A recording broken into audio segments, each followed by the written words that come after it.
95-96 में जब हमारी पहली सरकार बनी तो छारोड़ी के अंदर 4 दिन का एक अधिवेशन था जिसके अंदर 32-33 मिनिस्टर थे, नरेंद्र भाई थे, बाकी सब लोग थे।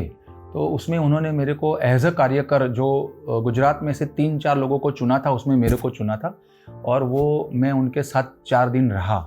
उसमें व्यक्तिगत रूप से मैं उनके बारे में बताऊं तो वो इतने सिंपल और भावुक थे कि जब इन मिनिस्टरों के सब ड्राइवर्स लोग बाहर बैठे होते थे तो मेरे को वो स्पेशल इंस्ट्रक्शन देते थे कि सबसे पहले आप इन ड्राइवरों का खाने का बंदोबस्त करो, क्योंकि ये ड्राइवरों की ड्यूटी ऐसी होती है कि हम रात दिन कहीं पे भी घूमें लेकिन वो हमारे पीछे पीछे घूमते रहते हैं बिना कोई स्वार्थ। नो डाउट सैलरी उनको मिलती है लेकिन एक डिवोशन है इनका भी।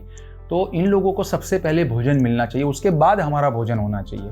तो ये विचारधारा उनकी पहले से ही थी जो हमको वहाँ रहने से पता चला। वो टेक्नोलॉजी के प्रति बहुत ही पहले से ही दूरंदेशी रखते थे। एक दिन उन्होंने मेरे को बताया कि भाई कंप्यूटर में तेरा कोई फ्रेंड हो तो अपने को एक कंप्यूटर रूम में रखना है। उस टाइम पे वो आरएसएस के मणिनगर के भवन में एक रूम में रहते थे।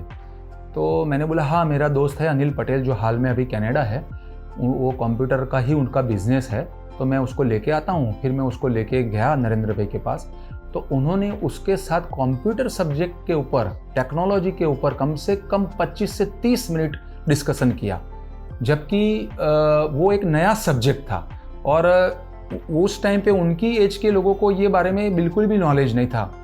फिर भी उन्होंने इतना टेक्नोलॉजी के लिए चर्चा किया। फिर बोले कि मेरे को आप थोड़े दिन के लिए कंप्यूटर रख सकते हो यहाँ पे।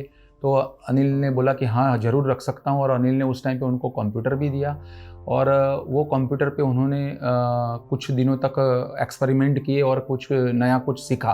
तो ये एक उनका व्यक्तिगत परिचय मैंने दिया कि उस 91-92 के आसपास उनका टेक्नोलॉजी के प्रति जो था वो बहुत ही ज़बरदस्त रुचि था। जब मैं उनको वहाँ पे उनके आरएसएस भवन में मणिनगर में मिलने जाता था तो उनका एक 10 बाई 10 का रूम था और 10 बाई 10 के रूम में बीच में उनका ये पलंग था और आजू बाजू जैसे जो बुक्स के जो ऐसे थर लगे हुए होते थे, यानी कम से कम 6 फुट की हाइट के एक के ऊपर एक बुक्स थी और उसके बीच में वो बैठते थे और अपने जो ये है मस्तक के ऊपर पूरा वो वन काइंड ऑफ चंदन का वो लेप करते थे।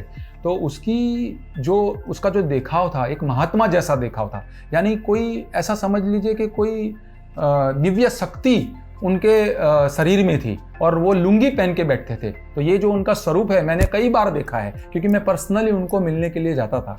तो आज भी मैं ऐसा मानता हूँ कि आज जो कुछ भी वो देश के लिए कर रहे हैं, दुनिया के लिए कर रहे हैं, तो उनके शरीर में कोई दिव्य शक्ति जरूर है।